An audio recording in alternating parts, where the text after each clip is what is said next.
पिछले लेक्चर में हम लोग बात कर रहे थे चार्ज की प्रॉपर्टीज की।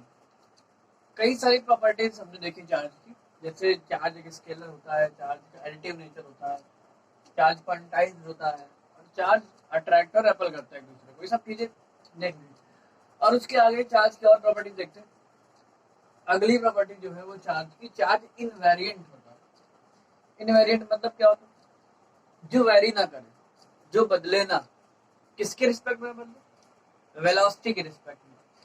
जैसे मैटर की दो फंडामेंटल प्रॉपर्टी है ना, एक मास और एक चार्ज। मास जो है वो वेरिएंट होता है, मतलब ये है कि अगर कोई पार्टिकल है, ये कोई पार्टिकल है, ये पार्टिकल अभी रुका है, उस पार्टिकल का कोई मास होगा। अगर ये पार्टिकल किसी v वेलोसिटी से चल दे तो उसका मास बदल जाता है। ऐसा होता है? हाँ, ऐसा ही है। हालांकि हमको डेली लाइफ में दिखता नहीं, बिल्कुल हम लोग को डेली लाइफ में एक्सपीरियंस नहीं होता है, लेकिन रियल में होता यही है। कैसे? एक्चुअली में क्या है कि फिजिक्स में दो लोग मेन साइंटिस्ट है ना, एक न्यूटन और एक आइंस्टीन। न्यूटन के हिसाब से कि अगर कोई पार्टिकल रुका हो और चाहे चल रहा हो, उसका मास बदलेगा नहीं, न्यूटन बोलते थे। जबकि आइंस्टीन बोलते थे कि अगर कोई पार्टिकल रुका है तो उसका मास कुछ होगा और जब वो पार्टिकल चलेगा तो उसका मास चेंज हो जाएगा, बढ़ जाएगा। कैसे? आइंस्टीन ने अपना बड़ा फेमस थ्योरी ऑफ रिलेटिविटी दी थी, उसके अकॉर्डिंग कि मास को एनर्जी में और एनर्जी को मास में कन्वर्ट किया जा सकता है। और अगर हम एनर्जी को और मास में, तो ये जो फॉर्मूला बनेगा उसको हमने फॉर्मूला दिया था E इक्वल टू mc², कि अगर m मास को हम एनर्जी में कन्वर्ट करें तो इतनी mc² एनर्जी रिलीज होती है, इतनी एनर्जी बनती है। तो अगर कोई मास, कोई पार्टिकल है, अगर ये पार्टिकल चलेगा तो उस पार्टिकल के पास काइनेटिक एनर्जी आ जाएगी और काइनेटिक एनर्जी उसके मास में जुड़ जाती है तो उसका मास कुछ बढ़ जाता है। मतलब आइंस्टीन के हिसाब से पार्टिकल जितनी तेज चलेगा उसका मास उतना बढ़ने लगेगा, है ना। मतलब आइंस्टीन के हिसाब से जो किसी पार्टिकल का मास होता है वो वेरिएबल होता है with respect to velocity. Velocity के रिस्पेक्ट में, वेलोसिटी के साथ साथ जो है उसका मास बदलता रहता है ना। और तो हम ये बात बता रहे थे कि ये दो साइंटिस्ट हैं। पूरे फिजिक्स को अगर हम देखें तो दो पार्ट में बांट सकते हैं, एक क्लासिकल फिजिक्स और एक क्वांटम फिजिक्स। क्वांटम फिजिक्स को ही मॉडर्न फिजिक्स भी बोल देते हैं। मतलब 1600-1700 की जो फिजिक्स है वो सब क्लासिकल में आती है। 19th सेंचुरी की जो फिजिक्स है, 19th सेंचुरी की लास्ट की फिजिक्स और इस टाइम की जो फिजिक्स है वो सब क्वांटम मैकेनिक्स में, क्वांटम फिजिक्स में आती है। क्लासिकल फिजिक्स में जो मेन साइंटिस्ट है वो न्यूटन है, बड़ा जाना नंबर। और क्वांटम फिजिक्स में जो मेन साइंटिस्ट है वो आइंस्टाइन है। ये दो मेन साइंटिस्ट हैं, एक तरह से ये दो पिलर हैं पूरे फिजिक्स के। ये दो पिलर हैं, यही दोनों पूरे फिजिक्स को संभाले। तो न्यूटन ये बोलते थे कि पार्टिकल चाहे रेस्ट में हो चाहे चल रहा, उसका मास नहीं बदलेगा। जबकि आइंस्टीन ये बोलते थे कि पार्टिकल चाहे अगर मूव करेगा तो उसका मास बदल जाएगा, है ना। और आइंस्टीन ने एक फार्मूला भी दिया था। आइंस्टीन ने एक फार्मूला दिया था कि जो पार्टिकल उसका मास बदलेगा तो बदलेगा कितना हो जाएगा, इसको निकालने के लिए आइंस्टीन ने एक फार्मूला भी दिया था। वो फार्मूला क्या था? वो फार्मूला था m equal to m0 upon under root के अंदर 1 माइनस का v² अपॉन c²। ये फार्मूला दिया था आइंस्टीन। यहाँ पर जो m है वो डायनामिक मास है, मतलब जब वो मूव कर रहा है उस समय मास, और जो m0 है वो रेस्ट मास है, v है उस पार्टिकल की वेलोसिटी और c है स्पीड ऑफ लाइट। मतलब ये अगर v बदलेगा तो m बदल जाएगा। ये किसके हिसाब से? आइंस्टीन के हिसाब से v बदलेगा तो m बदल जाएगा। तो मतलब ये है कि जो मास है वो वेरिएबल होता है, वेरिएंट होता है, वेलोसिटी के हिसाब से बदल जाता है। हाँ, डेली लाइफ में हम लोग को समझ नहीं आती है बात, डेली लाइफ में हम इसका एक्सपीरियंस नहीं कर पाते। क्यों? डेली लाइफ में हम लोग इसका एक्सपीरियंस इसलिए नहीं कर पाते क्योंकि डेली लाइफ में जो वेलोसिटी होती है किसी पार्टिकल की, वो लाइट की स्पीड मतलब c के कंपैरिजन में बहुत छोटी होती है। अब c की वैल्यू होती है 3 × 10⁸ मीटर पर सेकंड अप्रोक्सीमेट, और किसी पार्टिकल की वेलोसिटी कितनी होगी? बहुत ज्यादा, तो 1000 किलोमीटर। 1000 किलोमीटर अगर पर आवर भी बोले तो वो भी बहुत ज्यादा वेलोसिटी हो गई ना। मतलब डेली लाइफ में जनरली कोई पार्टिकल की वेलोसिटी बहुत कम होती है। मतलब डेली लाइफ डेली लाइफ में ये कहना है कि जो v की वैल्यू है वो c की कंपैरिजन में बहुत छोटी होती है, और अगर v c की कंपैरिजन में बहुत छोटा है तो v अपॉन c जो आएगा वो 1 से बहुत छोटा है। v अपॉन c अगर 1 से बहुत छोटा है तो v अपॉन c का जब स्क्वायर कर देंगे तो वो नंबर और छोटा हो जाएगा। अगर कोई नंबर 1 से छोटा है और उसका स्क्वायर कर दिया जाए तो नंबर और छोटा हो जाता है ना। तो ये v square upon c square ये जो वैल्यू है वो 1 से बहुत छोटी है, इतनी छोटी कि इसको हम 1 की कंपैरिजन में नेग्लेक्ट ही कर सकते हैं। जैसे मान लेते हैं फॉर एग्जांपल कि v square upon c square की वैल्यू आ गई 0.000021। अब हम कहे 1 से इसको माइनस करो, तो कोई कहेगा अरे क्या माइनस करो, इतनी छोटा नंबर है, इसको 1 ही लिख दो, क्या फर्क पड़ता है ना। तो वही चीज हो गई कि 1 से इसको क्या माइनस करेंगे, तो 1 ही लिख दो, तो वही चीज जीरो के इसको हटा ही दो, वो चीज। तो यहाँ पर अगर डेली लाइफ के लिए v square upon c square बहुत छोटा है कि कंपैरिजन में इसको नेगलेक्ट कर दिया जाएगा तो नीचे 1 हो जाएगा और m इक्वल टू क्या जाएगा m नॉट। मतलब डेली लाइफ में चाहे पार्टिकल रेस्ट में हो चाहे पार्टिकल चल रहा हो उसका मास वही रहता है, लेकिन रियल में पार्टिकल का मास बदलता है, पार्टिकल का मास वेरिएबल होता है, वेरिएंट होता है इस तरह से, ठीक है। लेकिन चार्ज में ऐसी कोई बात नहीं है, जो चार्ज होता है चार्ज इनवेरिएंट है, मतलब चाहे कोई पार्टिकल रुका हो तो भी उसका चार्ज वही रहेगा और पार्टिकल अगर चलने लगे तो भी उसका चार्ज वही रहेगा, चार्ज बदलता नहीं है, ठीक है। जिस तरह से मास वेरिएंट होता है वेलोसिटी के रिस्पेक्ट में, उस तरह से जो चार्ज है वो वेरिएंट नहीं है, वो इनवेरिएंट होता है, ठीक है, मतलब वेरिएंट नहीं होता, बदलता नहीं है। तो ये बात हुई, तो चार्ज की ये प्रॉपर्टी हुई, चार्ज इनवेरिएंट होता है, मतलब वेलोसिटी के रिस्पेक्ट में उसकी वैल्यू बदलती नहीं है। अगर कोई पार्टिकल है उसके पास मान लो 5 माइक्रोकूलम का चार्ज है, अगर वो पार्टिकल 100 की स्पीड से चला भी 100 मीटर पर सेकंड की स्पीड चला तो उस पार्टिकल की जो चार्ज है वो उतना ही रहेगा पहले, ठीक, ये बात है। इसके बाद अगली जो प्रॉपर्टी है वो एसोसिएटेड विद, हालांकि ये बात बता चुके पहले, चार्ज हमेशा मास से एसोसिएट होता है, मतलब ये कि चार्ज जिस पार्टिकल के पास है उसके पास मास जरूर होता है ना। इसका उल्टा लेकिन सही नहीं है, किसी पार्टिकल के पास मास है तो चार्ज जरूर होता है, ऐसा नहीं है ना। किसी पार्टिकल के पास मास है, चार्ज हो भी सकता है नहीं भी सकता, लेकिन अगर किसी पार्टिकल के पास चार्ज है तो मास जरूर होगा, ठीक है।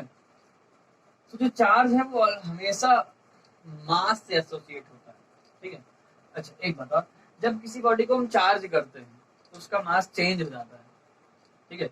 चार्ज कैसे होती है बॉडी, हमने बताई थी बात कि जब किसी बॉडी से हम जब किसी बॉडी से इलेक्ट्रॉन निकल जाते हैं या उस पर इलेक्ट्रॉन आ जाते हैं तो वो बॉडी चार्ज हो जाती है। जब किसी बॉडी में इलेक्ट्रॉन आते हैं तो उसमें नेगेटिव चार्ज आता है, जब किसी बॉडी से इलेक्ट्रॉन निकलते हैं तो उसमें पॉजिटिव चार्ज होता है, और इलेक्ट्रॉन का भी कुछ ना कुछ मास होता है।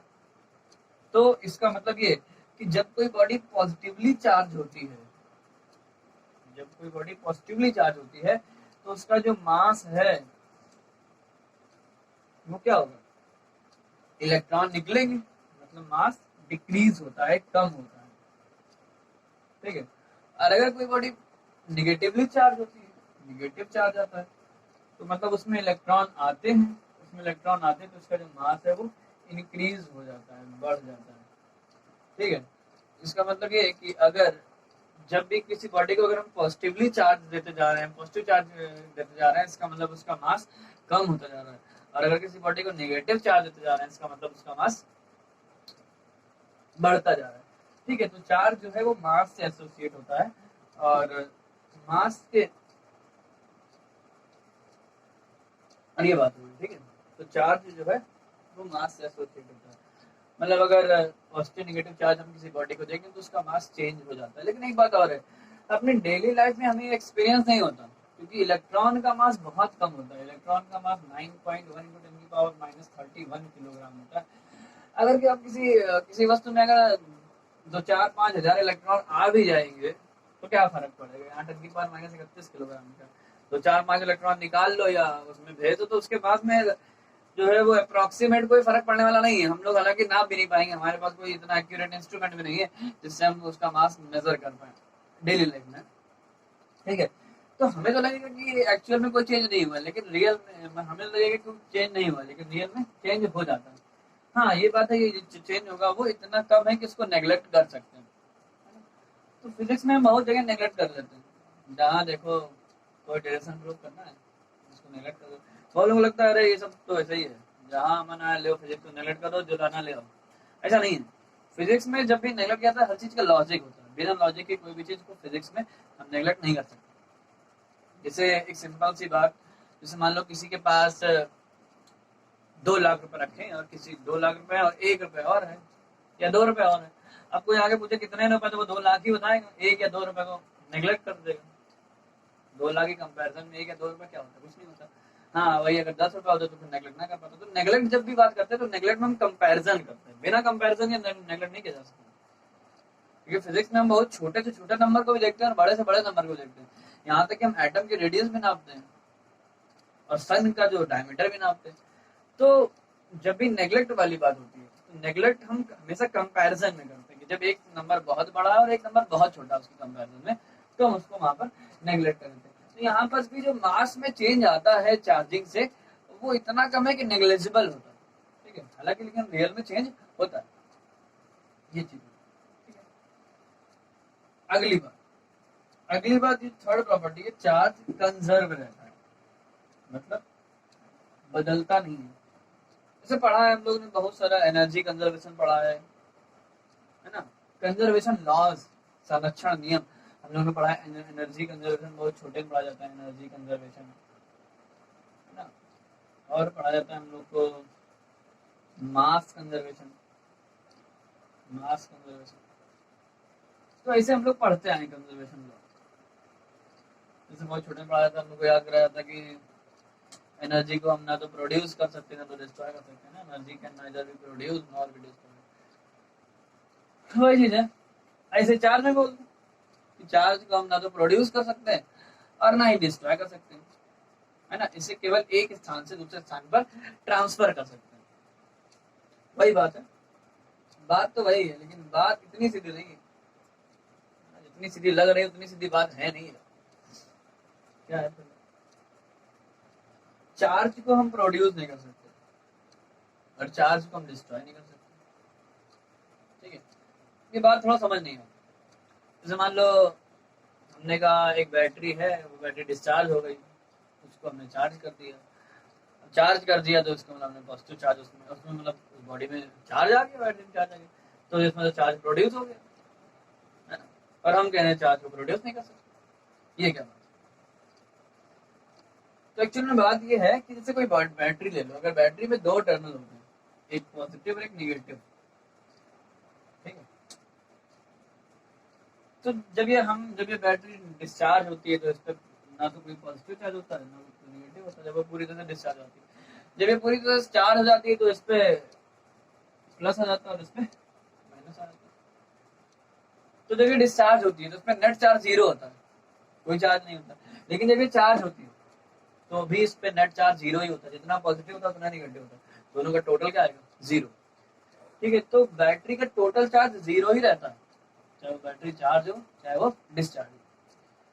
अच्छा, तो फिर बैटरी में आता क्या है, जब बैटरी चार्ज होती है तो फिर बैटरी में क्या आता है, तो बैटरी में आती है एनर्जी, है ना।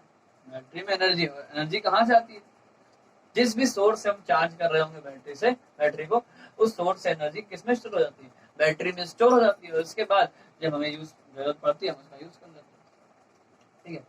मतलब ये कि किसी भी आइसोलेटेड सिस्टम का, आइसोलेटेड मतलब जो अलग है, जिसका कांटेक्ट किसी से नहीं है, किसी भी आइसोलेटेड सिस्टम का जो नेट चार्ज है वो हमेशा कांस्टेंट रहता है, ठीक है। एक बात और, इस पूरे यूनिवर्स का जो टोटल चार्ज है वो भी कांस्टेंट रहता है। जैसे बोलते हैं इस पूरे यूनिवर्स की जो एनर्जी है वो कांस्टेंट होती है ना, हम लोग पढ़ते हैं कि इस पूरे यूनिवर्स में जितनी एनर्जी है उतनी रहती है। फिर हम लोग पढ़ते थे इस पूरे यूनिवर्स में जितना मास है उतना ही रहता है। हालांकि ये दोनों चीजें गलत हो गई थी बाद में, जब आइंस्टीन ने बताया E=mc², यही थ्योरी ऑफ रिलेटिविटी, जब आइंस्टीन ने बताया कि हम मास को एनर्जी में और एनर्जी को मास में कन्वर्ट कर सकते हैं। जब ये कन्वर्ट करने वाली बात आ गई तब तो ये हुआ ना कि मास एनर्जी डिस्ट्रॉय होता है तो मास बनता है, मास डिस्ट्रॉय होता है तो एनर्जी बनती है। इसका मतलब ये बात फिर गलत हो गई, ये भी बात गलत हो गई, है ना। तो इन दो, इसके बाद जब ये लॉ आया उसके बाद एक दूसरा लॉ आया, वो लॉ था mass energy conservation, mass energy मतलब इस यूनिवर्स का टोटल मास और एनर्जी वो कंजर्व रहता है, वो जितना है उतना नहीं रहता। मास एनर्जी में कन्वर्ट हो सकता है और एनर्जी मास में कन्वर्ट हो सकती है ना क्या। तो ये चीजें हैं। अब लेकिन चार्ज की बात करो तो जो चार्ज है वो टोटल चार्ज जो है वो कंजर्व रहता है। कंजर्व रहता है मतलब जैसे ये चीज तो गलत हो गई, लेकिन चार्ज वाली बात गलत नहीं है, चार्ज वाली बात सही है। इस पूरे यूनिवर्स का जो नेट चार्ज है वो हमेशा कांस्टेंट रहता है, वो भी जीरो रहता है ना। अब जैसे मान ले चार्ज को हम डिस्ट्रॉय नहीं कर सकते, ये हम बोल रहे हैं। चार्ज नेट चार्ज जो है वो उतना रहता है, चार्ज को डिस्ट्रॉय नहीं कर सकते। तो जैसे मान लो एटम बम, एटम बम बनाते हैं तो वहां पर न्यूक्लियर एनर्जी का यूज किया जाता है ना। न्यूक्लियर एनर्जी में क्या होता है, एक्चुअली में ये होता है कि हम मास को एनर्जी में कन्वर्ट करते हैं, और मास को एनर्जी में कन्वर्ट करके बहुत ज्यादा एनर्जी रिलीज होती है। इक्वल टू हमसे चार्ज देख लो, सी की वैल्यू 3×10⁸ होती है मीटर पर सेकंड। तो कुल मिला के जो अगर बहुत छोटे से मास से भी बहुत ज्यादा एनर्जी रिलीज हो जाती है। इसका मतलब मास को हम डिस्ट्रॉय कर सकते हैं, और अगर मास को डिस्ट्रॉय कर सकते हैं तो हम मास को डिस्ट्रॉय करने का मतलब हर पूरा जो मास है, हर एक बॉडी है, वो किससे मिलकर बनी है, एटम से। और एटम के अंदर क्या होता है, इलेक्ट्रॉन। इसका इलेक्ट्रॉन भी डिस्ट्रॉय हो जाएगा, और इलेक्ट्रॉन पे क्या होता है, चार्ज। तो चार्ज का क्या होगा, जब एटम डिस्ट्रॉय हो गया तो उस पे जो चार्ज है उसका क्या होगा। जो एटम के अंदर इलेक्ट्रॉन, इलेक्ट्रॉन डिस्ट्रॉय हो गया, इलेक्ट्रॉन डिस्ट्रॉय हो गया तो उसका चार्ज भी डिस्ट्रॉय हो गया, है ना। तो बात ये है कि चार्ज डिस्ट्रॉय हो गया तो नेट चार्ज, मतलब हम ये बता दें कि एक इलेक्ट्रॉन, सिंगल एक इलेक्ट्रॉन को हम डिस्ट्रॉय नहीं कर सकते। जब भी डिस्ट्रॉय होता है तो उसके साथ एक इलेक्ट्रॉन के साथ उसका एक एंटी पार्टिकल पॉजिट्रॉन भी डिस्ट्रॉय होता है। एक आगे पढ़ाया जाएगा, इसी फेनोमेना को बोलते हैं पेयर एनिहिलेशन, युग्म विनाश। पेयर एनिहिलेशन, जब भी एक इलेक्ट्रॉन और एक पॉजिट्रॉन मिलते हैं तो दो गामा फोटॉन बनते हैं, गामा Hν प्लस Hν, है ना। तो एक इलेक्ट्रॉन और एक पॉजिट्रॉन जब मिलते हैं तो उनसे बनता क्या, एनर्जी। ये गामा, ये क्या, एनर्जी। ये एनर्जी है और ये दोनों मास है, ठीक है। तो ये मास एनर्जी में कन्वर्ट हो गया। यहाँ पर मास कंजर्वेशन फॉलो नहीं हो रहा है, क्योंकि मास इसका, इलेक्ट्रॉन और पॉजिट्रॉन का मास एनर्जी में कन्वर्ट हो गया। लेकिन यहाँ पर चार्ज कंजर्वेशन हर जगह फॉलो होता है, हर जगह, बड़ा यूनिवर्सल लॉ, हर जगह लगता है। क्योंकि अकेले सिंगल एक इलेक्ट्रॉन को हम डिस्ट्रॉय नहीं कर सकते। एक सिंगल एक इलेक्ट्रॉन को हम सोचे डिस्ट्रॉय करके अगर उसको एनर्जी में कन्वर्ट कर दे तो वो नहीं हो सकता। हमें जब भी इलेक्ट्रॉन होगा तो उसके साथ एक पॉजिट्रॉन भी मिलेगा, और ये दोनों डिस्ट्रॉय होंगे और तब एनर्जी बनेगी। इसका मतलब नेट चार्ज इस यूनिवर्स का जीरो ही रहता है हमेशा। जितना निगेटिव कम हो, मतलब इस पूरे यूनिवर्स में जितना पॉजिटिव है उतना ही निगेटिव है, तो नेट चार्ज जीरो है। तो अगर अकेले मान लो इलेक्ट्रॉन डिस्ट्रॉय हो गया, अगर इलेक्ट्रॉन डिस्ट्रॉय हो गया इसका मतलब टोटल पॉजिटिव हो जाएगा, तो ऐसा नहीं है। हम ये बोल रहे हैं कि इलेक्ट्रॉन डिस्ट्रॉय होगा तो उसके साथ पॉजिट्रॉन भी डिस्ट्रॉय होगा। इसका मतलब नेट चार्ज इस पूरे यूनिवर्स का जीरो है, वो जीरो ही बना रहेगा, ठीक है। तो ये बात है, जो चार्ज का जो कंजर्वेशन है वो हर जगह वैलिड होता है, ठीक है। तो हमने क्या बताया, इसको एक बार फिर से देख लेते हैं। चार्ज कंजर्वेशन में ये बताया कि इस पूरे किसी भी आइसोलेटेड सिस्टम का, आइसोलेटेड मतलब जो अलग हो बिल्कुल, उसका टोटल चार्ज जो है वो कांस्टेंट बना रहता है, जितना है उतना ही रहता है। और इस पूरे यूनिवर्स का नेट चार्ज हमेशा कांस्टेंट रहता है, मतलब जीरो रहता है। हम नेट चार्ज को प्रोड्यूस नहीं कर सकते, नेट चार्ज को हम प्रोड्यूस नहीं कर सकते। क्योंकि हम जितना पॉजिटिव प्रोड्यूस करेंगे उतना नेगेटिव भी प्रोड्यूस हो जाएगा। तो नेट चार्ज हमेशा कितना रहेगा, जीरो। नेट चार्ज को हम ना तो प्रोड्यूस कर सकते हैं इस यूनिवर्स के में, और ना ही डिस्ट्रॉय कर सकते हैं। मतलब इस पूरे यूनिवर्स का जो नेट चार्ज है वो हमेशा जीरो बना रहता है, ठीक है। इसी को बोलते हैं। हाँ, तो चार्ज की एक लास्ट प्रॉपर्टी और बची है, इसको भी देख लेते हैं।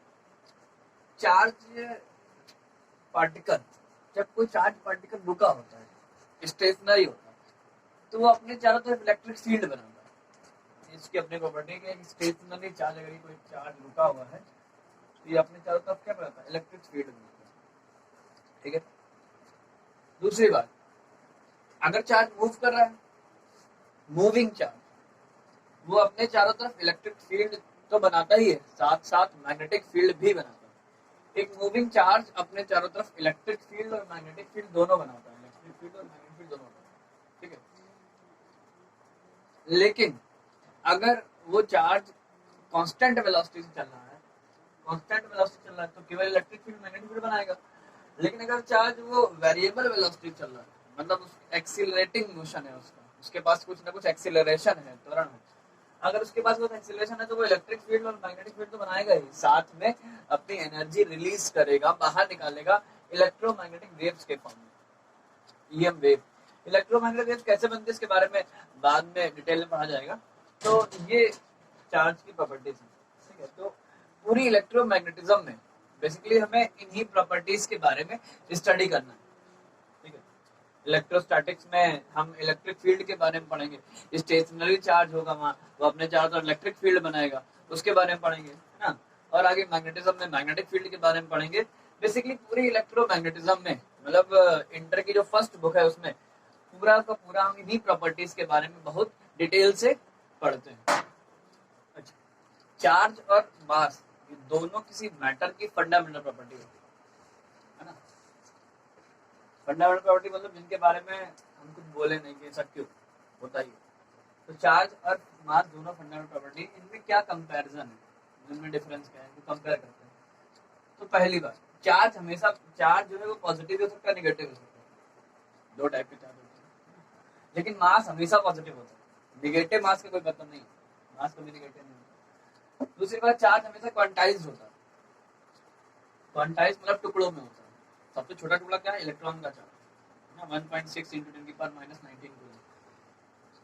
जबकि मास जो है उसके बारे में अभी कोई डिसाइड नहीं है, अभी भी इसकी डिस्कवरी चल रही है। हम लोग साइंटिस्ट लोग इस बात की कोशिश करते हैं कि वो छोटे से छोटा पार्टिकल डिस्कवर किया जाए जिससे मिलकर ये पूरा यूनिवर्स बना है, और उस पार्टिकल की डिस्कवरी अभी भी कंटिन्यू है।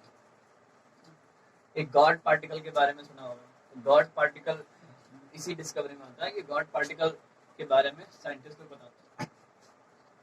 अभी भी इसकी डिस्कवरी और भी कंटिन्यू है कि हम सोचते हैं ऐसा कोई एक छोटा छोटा पार्टिकल होगा जिससे मिलकर ये पूरा यूनिवर्स बना है, इलेक्ट्रॉन बना है, प्रोटॉन बना है, सब कुछ बना है। ठीक है, वो होगा मास का क्वांटा, लेकिन ये अभी कोई डिसाइड नहीं है। तो मास जो है, मास का क्वांटाइजेशन अभी नहीं डिसाइड है, लेकिन चार्ज का क्वांटाइजेशन डिसाइड है। ये हमें पता है, सबसे छोटा चार्ज जो हमें नेचर में मिलता है फ्रीली स्टेबल, वो इलेक्ट्रॉन का चार्ज है। इसलिए चार्ज क्वांटाइज होता है और मास जो है वो भी डिसाइड नहीं है। तीसरी बात, चार्ज इनवेरिएंट होता है। इनवेरिएंट मतलब बदलता नहीं है। अगर कोई पार्टिकल के पास चार्ज है और वो पार्टिकल रुका हो चाहे वो चल रहा हो, हर हाल में उसके पास चार्ज जो है वो उतना ही रहेगा, कांस्टेंट रहेगा। जबकि मास वेरिएंट होता है। अगर कोई पार्टिकल रुका है तो उसका मास कुछ होगा, पार्टिकल चलने लगे तो उसका मास बदल जाएगा ना, हमारा पार्टिकल चलने लगे उसका मास बढ़ जाता है। आइंस्टीन की थ्योरी ऑफ रिलेटिविटी के हिसाब से mc² जो फार्मूला है उससे अगर कोई पार्टिकल चलता है तो उसकी काइनेटिक एनर्जी उसके मास में जुड़ जाती है, उसका मास बढ़ जाता है ना। तो जब आइंस्टीन ने बताया कि एनर्जी को मास को एनर्जी में कन्वर्ट किया जाता है, तो फिर ये पता चला कि जो मास है वो वेरिएंट होता है, बदलता रहता है स्पीड के अकॉर्डिंग, लेकिन चार्ज नहीं बदलता कभी भी स्पीड के अकॉर्डिंग। ठीक है, चौथी बात, दो चार्जेस के बीच जो फोर्स काम करता है वो अट्रैक्शन भी हो सकता है और रिपल्सन भी हो सकता है ना। जबकि दो, और इस फोर्स को क्या बोलते हैं, इस फोर्स को इलेक्ट्रिकल फोर्स बोलते हैं, इसको कूलॉम्स लॉ से फाइंड करते हैं।